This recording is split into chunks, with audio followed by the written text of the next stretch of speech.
Welcome to the Deep Dive. We take interesting sources, pull out the key insights, and basically get you up to speed fast. That's the plan. So today, we're looking at something really common, often very personal, maybe even a bit mysterious for many people: prayer. Yeah, it's often seen as this sacred thing, a connection to something bigger. Exactly. Hmm. But what if there's also a psychological mechanism working away underneath it all? Well, that's precisely what we're digging into today. We're looking at a study from way back, 1913, actually. 1913, wow. Yeah, by Carl R. Stoltz. It's called Autosuggestion in Private Prayer. And he really tries to unpack the psychology of it all, how our own minds might play a huge role in the effects of prayer. Okay, so that's our mission for this deep dive. Well, Unpack Stoltz's arguments.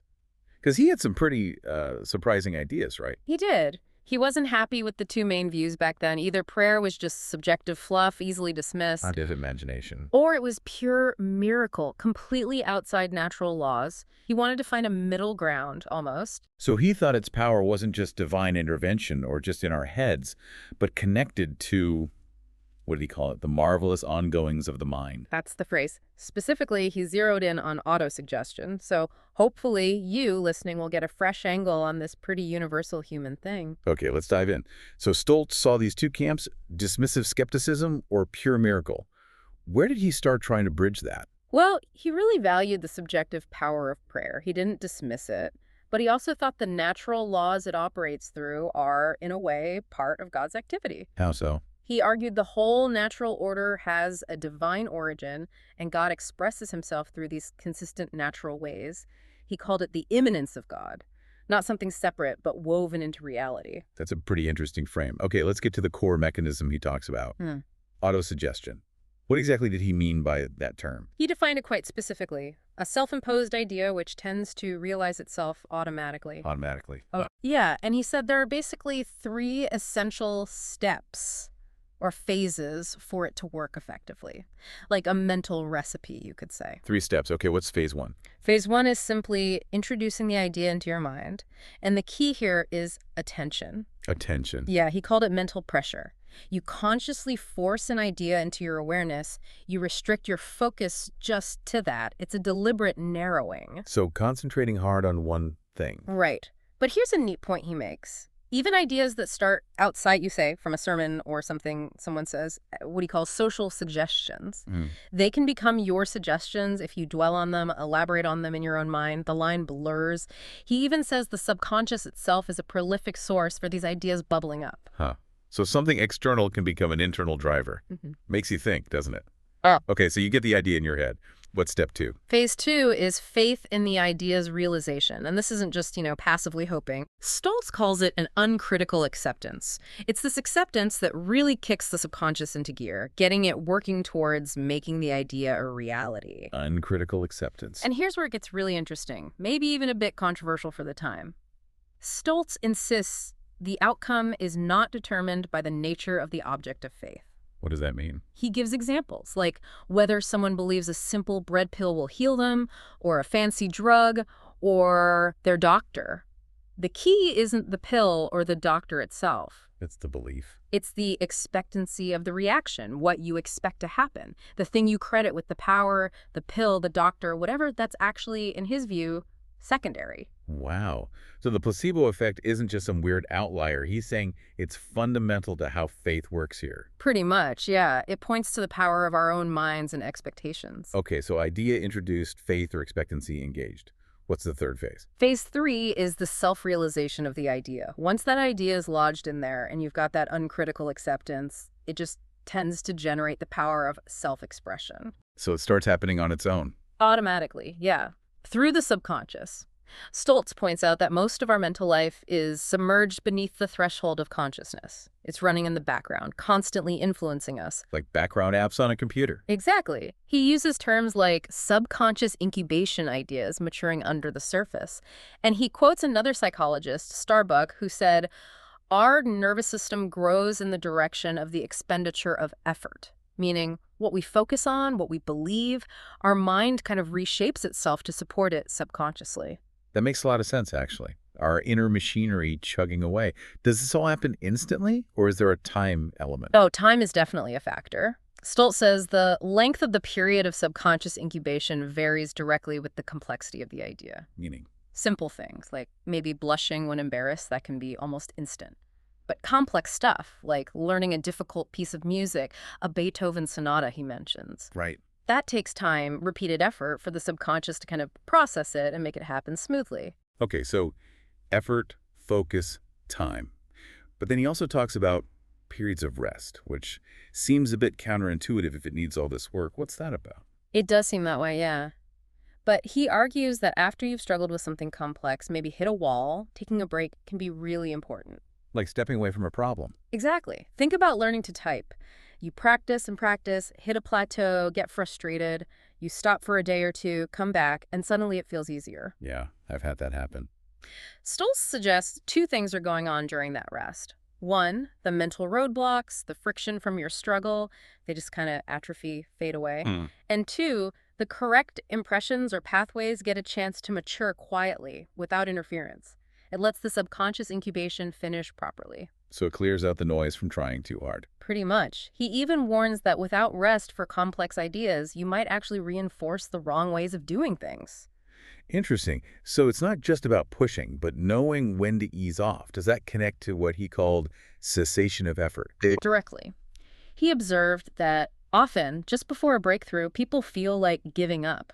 Conscious effort feels pointless. Right, that feeling of, I can't figure this out. Exactly. And it's when they cease to strive, when they let go, that the idea, which has maybe finished incubating subconsciously, finally pops into consciousness. This often follows feelings of, like, passivity or even despair, but then boom, the answer arrives and it's replaced by satisfaction or excitement.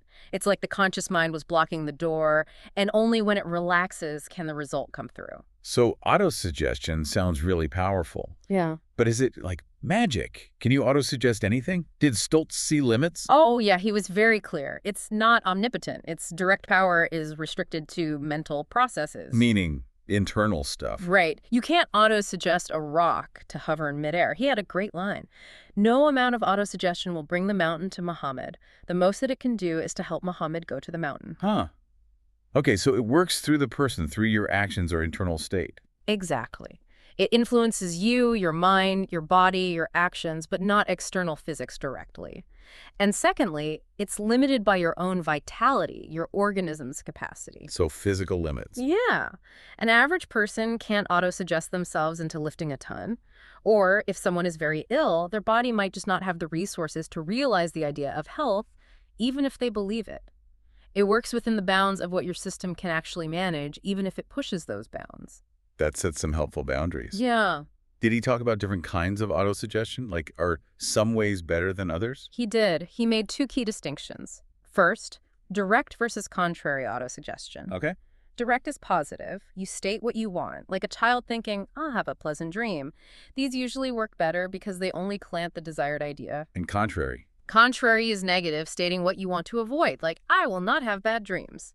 The danger here, Stoltz says, is that focusing on the negative thing risks impressing that unwanted idea even more strongly on your mind. The classic don't think of a pink elephant problem. Yeah. Exactly. You end up thinking about the very thing you're trying to avoid. Yes, makes sense. Yeah. What was the second distinction? Intentional versus unintentional autosuggestion. Okay, conscious versus unconscious. Sort of. He actually argued that unintentional autosuggestion is often more effective. Because it's frictionless and artless, it just happens unconsciously. Can you give an example? He tells a story about a guy in a hotel room. The guy thought he'd opened the windows for fresh air, felt really refreshed all night, woke up, found out there were storm windows outside the ones he opened. No fresh air got in at all. So he just thought he felt better. He did. Yep. Pure unintentional autosuggestion. Whereas trying consciously to suggest something to yourself can sometimes create resistance or self-consciousness that gets in the way. Fascinating. Okay, this is a great foundation for understanding his perspective. Now let's explicitly connect this back to prayer. Where does attention fit in, according to Stoltz? He saw attention as absolutely central. He pointed out that religious writers, like Martin Luther he mentions, consistently emphasized concentration of the attention upon the content of the prayer for it to be effective. So focus is key. Totally. Luther apparently compared it to a barber needing to focus entirely on the razor and the beard, not chatting away. It lines up perfectly with the psychological view. Step one of suggestion is getting the idea into focus and holding it there. Attention is the gateway then. So how do religious practices actually help people hold prayer and focus? Stoltz must have looked at that. Oh, definitely. He identified quite a few common mechanisms. First one, privacy. Praying alone. Yeah. He found 70% of the people he surveyed preferred praying in private. Quoted someone, John Armott, calling it prayer at its best. Basically, it cuts down distractions, lets you be more sincere, gives you undivided attention. Makes sense. What A else? physical posture, like kneeling.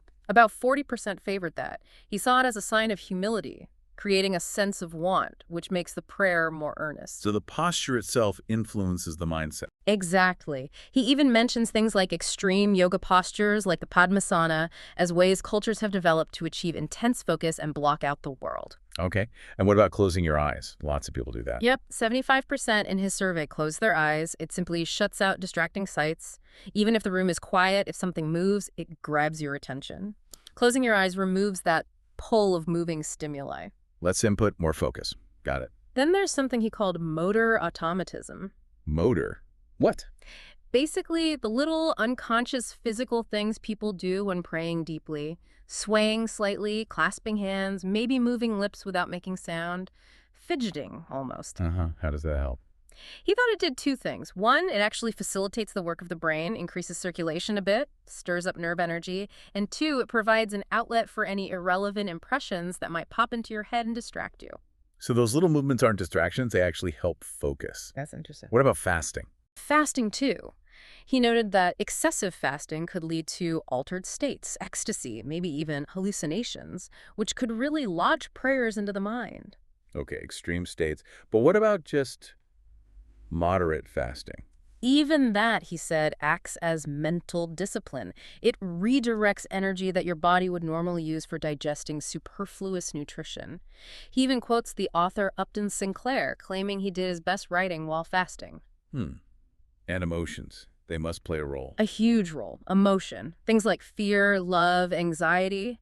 They often prompt the prayer in the first place. And intense emotion tends to narrow the field of consciousness. It naturally focuses your attention. Like tunnel vision. Exactly. He quotes one respondent, Mrs. X, saying, "Only when I got into a plight I would cling with the completest faith." That intensity locks the prayer in. And saying prayers out loud or repeating them. Oral repetition. He saw that as intensifying the experience. St. Teresa apparently saw it as a step towards ecstasy. It helps hold attention, makes you roll it over and over. Consider different facets. So you engage more deeply with it. Right. Plus, the physical act of speaking, those automatic movements, generates energy and helps block distractions. He connects this to the law of inertia in attention. Inertia. Like once you're focused, it's easier to stay focused. Yeah, like a train on a track. Once attention is moving in one direction, it resists changing course. Repetition keeps it locked on that track. So repetition isn't just mindless, it reinforces the focus. What about when people pray? Did he think time of day mattered? He did suggest prayer at night could be particularly potent. Why? Because the person is most suggestible when he feels inclined to sleep. When your guard is down. Kind of. The mind is more uncritical then, he thought, less likely to argue or doubt. So the prayer idea can glide into the mind without encountering opposition. Interesting. And just sheer willpower. Can you just force yourself to focus? Yes, the will. Consciously choosing to concentrate, actively recalling wandering thoughts back to the prayer. He mentions Brother Lawrence describing this process. Okay. And mechanical aids. The rosary was his prime example of a mechanical device for attention. How so? Whether it's focusing on the vocal prayers tied to each bead or the mental mysteries you contemplate, the whole structure is designed to arouse the mind, provide that outlet for distracting impressions, and keep attention fixed. The specific content also adds appropriate suggestiveness. Wow. Okay, so all these different practices. Privacy, posture, closing eyes, repetition, even the rosary, they all fundamentally serve to enhance attention, to get that idea locked into the mind. That's his argument, yeah. It's about getting the idea in. But getting it in is only step one of autosuggestion. What fuels it once it's there? Stoltz brings in another crucial element, faith. Absolutely. He basically says that faith is just as essential for prayer as it is for suggestion in general. He quotes another psychologist, Minsterberg, agreeing on this. Stoltz puts it bluntly, "A fact cannot come unless a preliminary faith in its coming is exercised." You have to believe it's possible first. Yes, faith is fundamental. And is this idea found everywhere, this need for faith in prayer? Stoltz argues it's practically universal. He points to religions like Shinto and early Buddhism. Even though they theoretically tried to downplay individual prayer, in practice, thousands of their followers still prayed. People visited Shinto shrines personally, even if the Mikado's prayers were supposedly enough. Buddhists used prayer wheels and rosaries, even though the goal was to eliminate desire. It shows a deep human instinct, a faith that prayer does something. So if faith is so important, what helps people develop and maintain it? What nourishes faith? He lists several factors. Your upbringing and environment obviously play a huge role in your initial disposition. Sure, what you grow up with. Then devotional literature. Think about powerful quotes like Jesus saying, "Whatsoever you shall ask in prayer, believing, you shall receive them." That's a strong stimulus for faith. Yeah, hearing that repeated would build belief. Also, the testimony of others. Hearing stories of answered prayers from people you trust. Faith is contagious, he says. Okay, and personal experience. Crucial. Memory of past successes.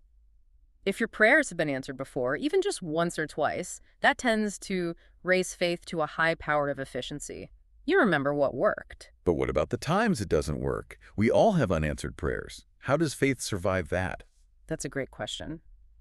Stoltz observes that unanswered prayers often get rationalized away or just forgotten. Explained away how? Well, common explanations are lack of faith, praying for the improper objects, not being persistent enough. Some even argue that no is an answer too. Right. He references an old story basically asking, where are the pictures of the sailors who drowned after vowing gifts to the gods if saved? We focus on the successes. We remember the one time it worked out of 10. Exactly. That one success gets remembered, maybe told to others, and it intensifies faith. It's a kind of confirmation bias, very human. And coincidences. Do they feed into it? Definitely. Faith often takes credit for coincident answers. He mentions a guy who was convinced the bloodless American victory at Manila was due to his specific prayer rather than, well, historical contingency or luck. Stoltz quotes Francis Bacon here. For what a man had rather were true, he more readily believes. We want to see connections, especially if they confirm our beliefs. This tendency, even if illogical sometimes, still builds faith. And repetition comes up again. Does repeating prayers build faith itself? Absolutely. He compares it to how a liar might start believing their own lies if they repeat them enough, or how advertising works. Faith increases through faith, he says. Repeating prayers, reaffirming beliefs strengthens it. We grow in the direction of exercise. Okay, so faith seems pretty active, but doesn't it also involve surrender? That feels like a contradiction. That does seem like a paradox, yeah. And Stoltz tackles that directly. He sees faith as having this dual function. On one hand, it's active expectation. It's self-assertion, an activity of the will. It gives point and direction to the subconscious processes. Think of Jesus telling people to ask, seek, and knock. That's active. Right, you have to initiate it. But then on the other hand, especially after intense effort, self-surrender is often needed. A cessation of conscious effort. Letting go! Yeah. This letting go seems to dissolve the mental conflict or striving, and it allows the subconsciously realized idea to finally emerge into consciousness. It's like when you try hard to remember a name, fail, give up, and then it pops into your head later. That surrender was key. So it's like you push hard, then you have to release. Yeah. That's really interesting. Now, back to his point about the object of faith being secondary.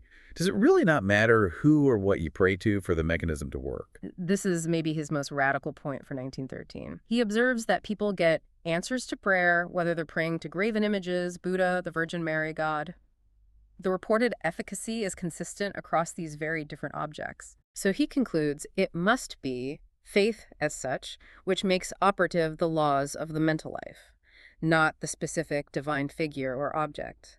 He mentions things like prayer chains, where the power seems to reside in the formula or the chain itself, like a talisman. So the psychological mechanism is universal, regardless of the theology. That's his controversial suggestion, yes. He quotes F.W. Myers saying that for prayer to work, it does not much matter who you pray to. It's the attitude of open and earnest expectancy that counts. But surely our actual beliefs, our worldview, must shape the prayer somehow. He clarifies that, yes. While the mechanism might be universal, the character of the prayer is, however, a partial disclosure of the person's philosophy. Meaning the content of the prayer. Exactly. Someone with a, quote, low conception of the character of God might offer prayers of a similarly low type, whereas someone with a higher ethical or spiritual understanding would pray differently for different things on a higher ethical plane. So what you pray for reveals your worldview, even if how prayer works psychologically is the same for everyone. Okay, that makes sense. So we've got the mental engine, autosuggestion, the gateway, attention, the fuel, faith. Let's talk about the results. The answer itself. How did Stoltz study what happens when prayers seem to be answered? He used what he called the method of analogy. He looked at common types of answers to prayer and compared them to known subconscious phenomena from psychology at the time. Looking for parallels. Right. If the prayer answer looked just like, say, a documented hypnotic effect, he inferred they shared the same basic mechanism. He grouped answers into two main buckets: prayers answered through the self, that's like autosuggestion, and prayers answered through another self, which is more like social suggestion. Okay, let's start with answers through the self. What kinds of things did he put in that category? First one he tackles is regeneration, or what we might call conversion. A big religious experience. Exactly. He describes it as a largely subconscious process. It typically involves that narrowing of the field of consciousness due to inner turmoil, then intense, strained expectation or faith, followed by self-surrender, and finally this feeling of release, pardon, and deliverance. He gives examples. Yeah, famous ones like John Wesley feeling his heart strangely warmed after a long struggle. Stoltz argued against the idea of truly sudden conversions, suggesting they're often the culmination, the eruption of subconscious processes that have been maturing for a long time. Like the mathematician having a sudden insight after weeks of work. Precisely that analogy. And he notes the form of the conversion tends to align with the ideas and beliefs the person already held. Okay, so a profound inner shift, but explainable by these subconscious dynamics. What about overcoming bad habits? Can prayer help there? Yes, the elimination of evil habits. He sees this working very similarly. He tells a story of a farmer, already converted but still plagued by a terrible temper. After one particularly bad outburst, he prayed intensely, felt a sweet, soothing feeling, and realized the temper was gone. How does Stoltz explain that?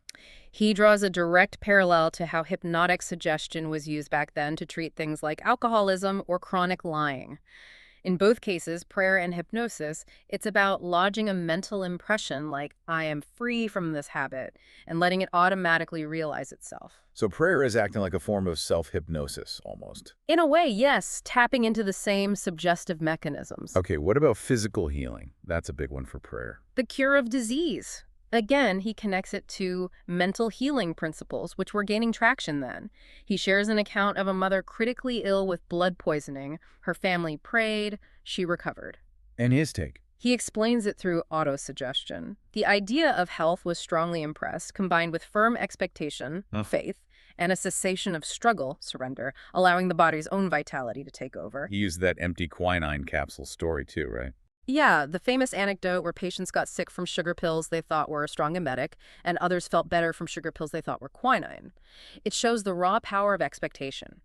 Firm expectation of the cure is indispensable to its realization, regardless of the actual agent. He's critical of some healing claims. Very. He examines supposed test cases of supernatural healing, like a boy whose broken arm healed after prayer.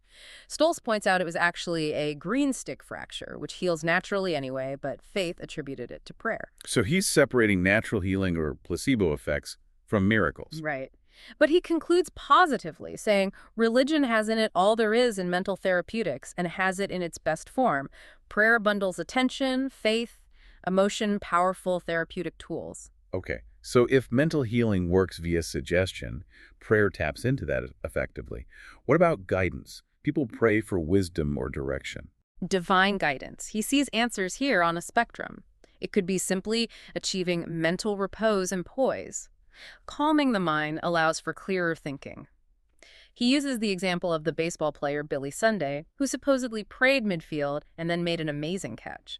Maybe the prayer just calmed him down enough to focus. So less divine intervention, more mental clarity. That's one possibility. Or it could manifest as inward illumination, a gut feeling, a strong intuition. Or even at the extreme end, visions and voices, which Stoltz interprets as hallucinations. Hallucinations, like hearing God speak. Yes. He gives an example of a woman unsure about visiting her sick mother. While washing dishes, she had a vivid flash of insight telling her to stay home. Or a father hearing, "Fear not." He compares these to non-religious examples, like the daemon of Socrates, that inner guiding voice, or mathematicians solving problems in dreams. The form it takes, voice, vision, feeling, often depends on the person's mental imagery and temperament. So all these answers, conversion, habit-breaking, healing, guidance, he sees them as fundamentally internal subconscious phenomena triggered by the prayer process. Largely, yes, for this category of answers through the self. But what about prayers for things outside the self? Like praying for it to snow or for an external event to happen? Objective answers. Stoltz is pretty skeptical here. He addresses claims like a mission school praying for exactly 4 inches of snow for a sleigh ride, and it happens. Yeah. He attributes these mostly to things like lapse of memory, unintentional exaggeration, pure coincidence, or people accommodating and adapting the memory of the prayer to fit an event after the fact. So basically unreliable reporting. He puts it strongly, the average man is a notoriously incompetent observer in these matters. We see patterns where there are none, especially when we want to.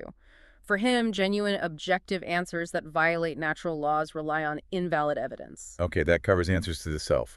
What about the other category? Answers that come through another self. How does that work via suggestion? This is where private prayers become social suggestions, because they depend on someone else, a cooperating self, for the answer. Like praying for someone else to do something. Exactly. He gives an example. Yeah. A Sunday school superintendent prays earnestly for more teachers for the junior league.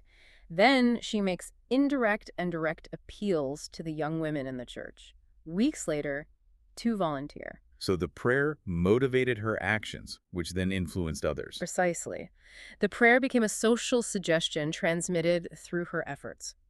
Is the George Mueller orphanage case related to this? That's a famous story of prayer providing resources. Yes, Stoltz uses the George Mueller case as a prime example.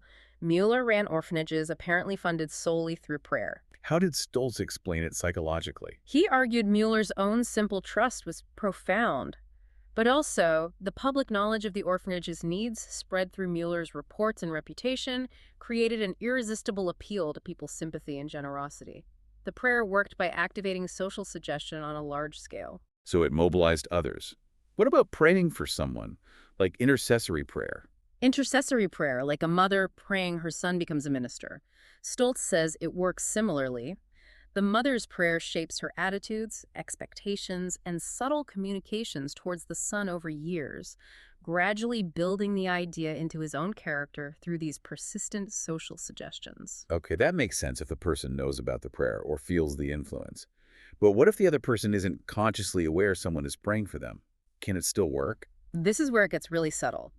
Stoltz argues, yes, it can, because the person's subconscious may take note of impressions imperceptible to consciousness. Subconscious perception. Yeah. He points to evidence from hypnotism, where subjects could later recall conversations they weren't consciously aware of hearing, or studies showing people's judgments could be swayed by tiny differences they couldn't consciously recognize. So we pick up on subtle cues without realizing it. That's the idea. He even mentions involuntary whispering, the theory that intense thinking causes tiny movements in your vocal cords that someone nearby might subconsciously perceive. The prayer or intention could be transmitted through these minute, unconscious signals. Wow. That opens the door to a lot of misinterpretation, though, right? Right. Attributing things to prayer that were just subconscious cues. Absolutely. He warns about this. Finding a lost item right after praying or a policeman happening by during a break-in these might feel miraculous, but could be the subconscious noticing minute evidence or acting on ingrained associations. We misinterpret subconscious clues as divine intervention. And he had that striking example about belief itself. Yes, the power of mere belief that someone is praying for you. The woman with heart trouble who felt better because she believed a Christian science healer was praying for her, only to find out later he wasn't, and then she relapsed and died. The belief alone had a powerful physiological effect. That's stark evidence for the power of suggestion. Now, what about telepathy? Direct mind-to-mind transfer. Was Stoltz open to that? Not at all. He firmly rejected telepathy as scientifically untenable at the time. He saw claims of telepathy as a hopeless jumble of other things. Suggestion, unconscious perception, coincidence, hallucinations, wishful thinking, faulty observation, exaggeration, even fraud. So no spooky action at a distance for him. No. His point was, for a prayer or intention to affect another person, it must find its way into the mind of another through some pathway, conscious or subconscious, however subtle. It has to travel via the senses or these subconscious perceptions. A strong stance. Okay, we spent a lot of time on petitionary prayer, asking for things. But prayer isn't always about asking, is it? What about devotional prayer? Right. Stoltz acknowledges that for many, devotional prayer is infinitely more than petition. It's about expressing reverence, meditating, communing, an end in itself. He includes things like confession, praise, adoration, worship in this category. Let's take confession. How did he view the psychological function of confessing in prayer? He saw prayer of confession as offering immense relief from guilt. He actually draws parallels to Freud's then emerging psychoanalysis and even Aristotle's idea of catharsis. So. He suggests that when you have a half-suppressed wish or impulse that clashes with your moral ideals, it creates inner conflict, disturbance. Confession allows that impulse to surface consciously. Bringing it into the light. Exactly. Once it's conscious, your conscience can deal with it, condemn it, excuse it, or maybe even refine it, transmute it into something more positive. Like psychoanalysis bringing repressed material to the surface for resolution, confession provides psychological release. So it restores inner harmony. What about praise or adoration? Similar function. Prayers of praise, adoration, and worship, he argues, also serve to restore harmony of consciousness. They allow innate impulses, the desire to express gratitude, reverence, awe, to find expression. It fulfills a social, communal need within the individual. And the feeling of God's presence some people experience during worship. He addresses that feeling of presence. He suggests that intense worship and adoration can sometimes breed gentle hallucinations, which are then interpreted as the objective presence of God. Gentle hallucinations. Yeah, not necessarily dramatic visions, but a strong felt sense. He links this to temperament. Some people are more predisposed to it. And he notes that the feeling of being controlled by another is actually a common feature in many types of hallucinations, not just religious ones. So again, grounding even these profound devotional experiences in known psychological processes. Okay. But we have to address the elephant in the room. Unanswered prayer. It happens all the time. Stoltz doesn't shy away from it. He acknowledges thousands of prayers go up and bring nothing down. And he offers psychological reasons for why prayers might fail, going beyond the standard religious explanations. What's the first reason he gives? A lack of ethical discrimination. Now, this is subtle. He already said unethical prayers can be answered because suggestion works regardless of ethics. But here, the point is more about the aim. If the prayer isn't aligned with broader ideal ends or righteousness, perhaps it fails, not because the mechanism is broken, but because the goal itself is flawed or ultimately self-defeating in a larger sense. It's less about mechanics, more about alignment with higher values. Okay, what's next? A lack of scientific discrimination. This is more straightforward. It means praying for things clearly outside the sphere of mental influence. Like praying for rain instead of digging irrigation. Exactly. Or praying for a shattered cup to mend itself, or for humans to grow wings. Prayer helps man to help himself, Stoltz insists. It works through the person. Praying for things that violate natural laws or are simply beyond the organism's capacity, like healing when vitality is extremely low, won't work. You have to understand the limits. So, knowing what prayer can and can't influence, what about individual differences? Temperamental disqualifications. This is a big one for him. He really stresses that temperament, not character, determines the form of the religious experience. How does that lead to unanswered prayer? If someone has, say, a very intellectual or practical temperament, and they expect dramatic, mystical prayer experiences like they read about, they're likely to be uniformly disappointed. Their brain just isn't wired that way. He quotes someone getting almost mad at myself for praying without results. This mismatch between expectation and temperament can lead to disillusionment, a feeling of unanswered prayer, even a revolt against religion. So your innate disposition shapes how you experience prayer. Interesting. What else? A lack of perseverance. Remember that cessation of effort needs to happen after sufficient subconscious incubation. Right. You can't give up too soon. Exactly. He talks about praying through until you feel genuinely ripe for the surrender. If you give up prematurely, maybe due to social pressure or impatience, the subconscious process isn't complete, which can lead to failure or backsliding. He sees Jesus' parables about persistence in prayer reinforcing this need to persevere. And that contrary autosuggestion idea, does that cause failures too? Yes, he calls contrary autosuggestion a prolific source of failure. Praying not to do something bad, like lying or indulging a vice, focuses your mental energy on the very thing you want to avoid. Reinforcing the negative image. Right. He mentions a doctor whose patient's prayers against a bad habit actually seemed to make it worse because the patient was just mentally rehearsing it during the prayer. Stoltz advises focusing prayer on positive virtues instead, letting the positive crowd out the negative. Makes sense. What about just going through the motions? Vain repetitions. If the prayer becomes purely mechanical, purely automatic, without real attention or sincerity, it's ineffectual. It could be hypocrisy, laziness, or just mindless ritual. It doesn't engage the necessary mental focus. It might even drain energy or reinforce negativity if your mind is wandering elsewhere while reciting words. And those times when prayer just feels dry or difficult. Periods of spiritual dryness. Stoltz suggests these often arise when life is too even and uneventful. There's no pressing need driving the prayer, so maintaining focus becomes a painful effort. It's not necessarily a lack of belief, but a lack of fresh experiences which will occasion prayer. Also, complex prayers just take time. Delay in answer might simply be due to the necessary subconscious incubation period. Patience is needed. And, of course, lack of faith itself. Yes, want of faith. Unquestionably a major reason for failure. But Stoltz adds a twist. He thinks a scientific analysis like his can actually rationalize faith. If you understand prayer operates by predictable laws, then it becomes rational to believe that if you meet the conditions, attention, faith, etc., the power will express itself. Interesting. And one last point for prayers involving others, social prayer. Yes. Information and social prayer. Two things can kill it. Total ignorance by the other person, no suggestion gets through, or too direct information. Direct hit. If you tell someone very directly, I'm praying for you to do X, especially, he notes, with men who might resist overt influence, it can trigger counter-suggestion. They might unconsciously push back. That's why indirect suggestion, subtle hints, attitudes, is often more effective. It slips into the subconscious without triggering resistance. Many social prayers fail simply because the people involved aren't good at transmitting or receiving these subtle suggestions. Wow. That is a really detailed, almost diagnostic look at why prayers might not seem to work, all from a psychological angle. Definitely a different perspective. Okay. Let's try to pull all these threads together. What's the big takeaway from Stoltz's analysis in this deep dive? I think the core idea is that prayer, across its many forms, is just saturated with autosuggestion. It's suffused with autosuggestion, as he puts it. Whether it's personal change. Right, answered through the individual himself. Or influencing others. Through the cooperation of others. Or even just devotional feelings. Yeah, even in devotional prayers, it fundamentally boils down to suggestion plus a religious attitude. He has this lovely phrase.